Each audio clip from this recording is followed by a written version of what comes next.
Be honest. What's the first thing that comes to mind when you view a picture of yourself? Is it happiness and joy or uncomfortable shock and disbelief, dislike? Well, sit back and let's talk about how to turn that expression of displeasure into a smile of love and acceptance. If seeing yourself in a group photo or being asked to take a selfie makes you frown. I remember when we used to take pictures and had to wait days or even weeks for them to be developed. So if you're younger than that, you're like, what? Usually I wouldn't get a chance to even see those photos, how they turned out, for months or even years, if at all, if I were not the owner of the camera. I mean, yeah, we had Polaroid pictures back then. You know, in all honesty, the quality wasn't that good, and I faulted them all the time whenever a picture was taken of me and it wasn't flattering. I would say, see, the Polaroid. Nowadays, when it comes to photo taking, regardless of our size or shape, a small amount of apprehension seeps in because smartphones can capture and detect every single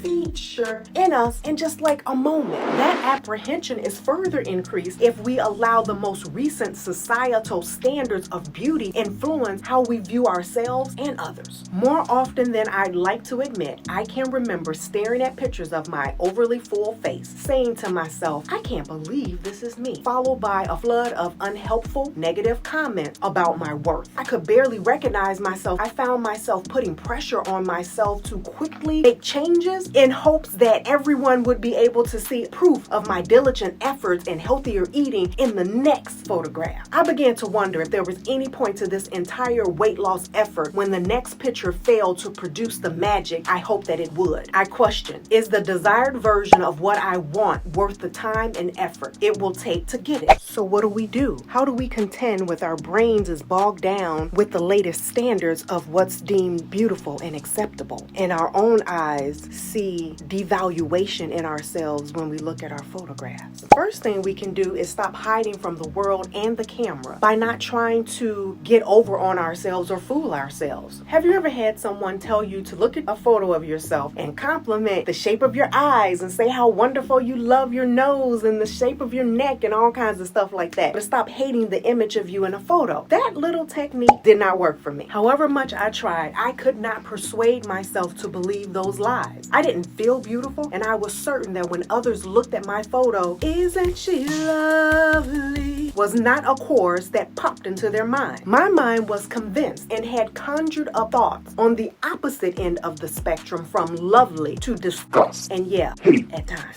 Rather than lie to myself, I found compassion towards myself a far better course of action. Being present and conscious of how my thoughts were impacting me was crucial to showing compassion. You know the expression, the truth shall set you free? Well, I started looking at photos of myself, not lying to myself. Instead, I would tell myself that what I am seeing in the photo is simply the result of all that I have thought, felt, done, chosen not to do, eaten, chosen not to eat, with the overarching narrative that I was doing the best I knew how to do at that particular moment in time. This dialogue felt more impartial, non-judgmental, and was simply reflective of my truth rather than blaming, shaming, or excusing. As we go toward our objectives and become our greatest selves, having and maintaining neutral thoughts about ourselves during our weight loss and health acquiring journey creates space for love and confidence to enter. This creates a much more serene place to stand. So please don't let the fear of being photographed or avoid taking photos of yourself until you've reached a new weight impede you from capturing and being part of and present in the memorable moments in your life and the lives of your loved ones. Next, I had to question the thoughts that made me feel ashamed of who I was at that time. All 70 plus pounds of me. Thoughts I was convinced that others thought about me as well. I had to keep reminding myself that I do not have control over what other people thought, and in all truth, I probably was the furthest from other people's minds. I mean, really, people have other pressing matters going on in their lives than to be concerned with the fullness of my body. That's not on the top of their priority list. Additionally, recognizing that everybody has their their own unique opinions about things, and they're entitled to those. And you and I have absolute control over our thoughts and how long we permit them to stay there. Are your thoughts driving you in the wrong direction or encouraging you to live a compassionate life while making adjustments to get you to where you want to be? And you know what? Letting go of my inner critic was rewarding and, dare I say, liberating. I found that I could repurpose my energies and determinations towards learning how to identify the signal of my true hunger and how to better care for all the parts of me, the emotional, the mental, the physical, rather than simply the portion of me that appeared on a scale. Are you desirous of this level of freedom and non-shaming conversation with yourself, where you are genuinely happy to look at any images of yourself as simply data for what is happening in your life, the good, the work in progress, as a guide, not as a punishment, as you're simply just one decision away from improving your health and reaching your goals? So choose self-compassion, eat well, stay active.